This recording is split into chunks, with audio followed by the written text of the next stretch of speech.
Ni hogeita hamar urteekin hasi nintzen ikasten euskara,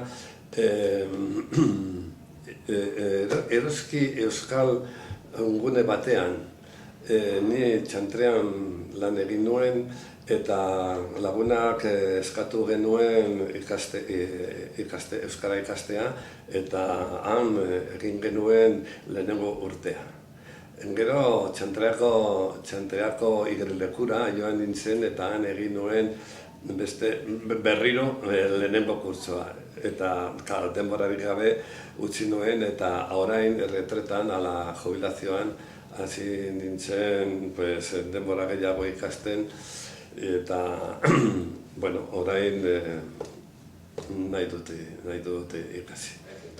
Bueno, egunero bi hitza ikasten dut eta bata hasten dut, baina gero eta gehiago aurreratzen naiz eta pozik nago.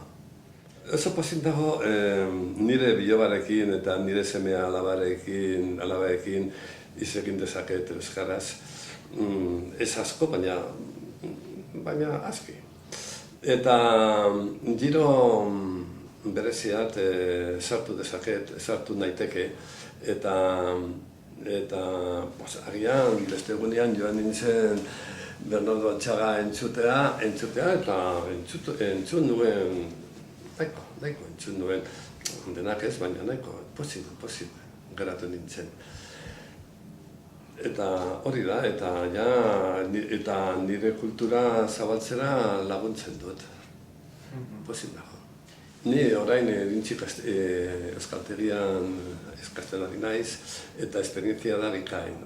Ekintza pilo bat egiten dute hemen eta agian hamaiketako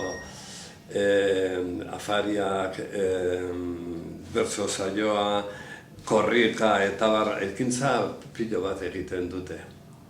Eta parte hartzeko interesgarria da. Bikain eta beti irakasleak niretzat